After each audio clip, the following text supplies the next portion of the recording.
Ready start. ऑस्ट्रेलियाई शहर Sydney के समुद्र तट पर आतंकियों ने जिस तरह यहूदी समुदाय के लोगों को निशाना बनाया और 10 से अधिक लोगों की जान ले ली, उसने जिहादी आतंक के खतरे को खौफनाक रूप में फिर से सामने खड़ा कर दिया।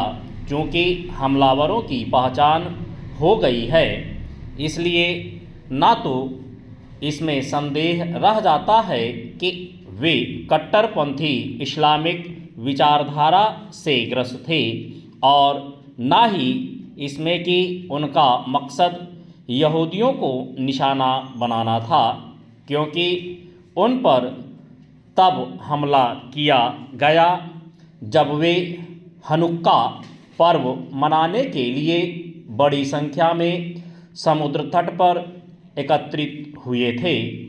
ऑस्ट्रेलिया सरकार ने इस दिल दहलाने वाले हमले को आतंकी कृत्य तो करार दिया, लेकिन इसकी अनदेखी नहीं की जा सकती कि उस पर यह आरोप लग रहा है कि उसने उन चरमपंथी इस्लामिक समूहों की गतिविधियों पर पर्याप्त ध्यान नहीं दिया जो यहूदियों को धमकाने में लगे हुए थे।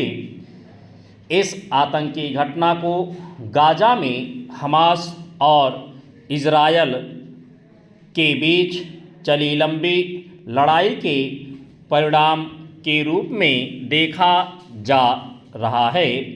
इस लंबे संघर्ष ने दुनिया भर में यहूदियों के खिलाफ एक माहौल बनाया। यह माहौल चरमपंथी इस्लामिक समूहों की ओर से ही बनाया गया और इसके चलते अमेरिका में भी यहूदियों पर हमले हुए।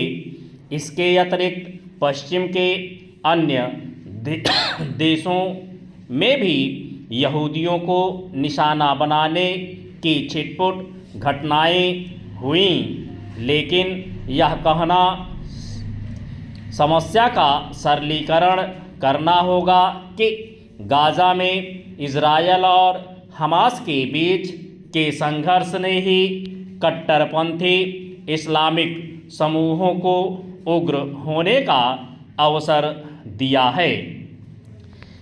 यह ध्यान रहे कि पश्चिम के साथ साथ विश्व के अन्य अनेक देशों में एक लंबे समय से अतिवादी इस्लामिक विचारधारा वाले समूह आतंकी हमले करते रहे हैं।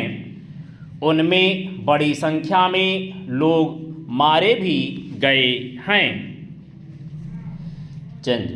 यह स्वाभाविक है कि ऑस्ट्रेलिया में हुए आतंकी हमले की वैश्विक स्तर पर निंदा होगी और शोक संवेदनाएं व्यक्त की जाएंगी, लेकिन केवल इतना ही पर्याप्त नहीं है। दुनिया भर में जिहादी आतंक का खतरा जिस तरह उभर रहा है, उसे देखते हुए विश्व समुदाय को इस खतरे का मिलकर सामना करने की आवश्यकता है। यह दुर्भाग्यपूर्ण है कि आतंकी घटनाओं का सिलसिला कायम रखने के बावजूद वैश्विक स्तर पर आतंकवाद को परिभाषित नहीं किया जा पा रहा है। इससे भी खराब बात यह है कि आतंकी संगठनों को सहयोग, समर्थन एवं संरक्षण देने वाले देशों के खिलाफ आवश्यक कार्रवाई करने से बचा जा रहा है। ऐसे देशों में सबसे ऊपर पाकिस्तान का नाम आता है।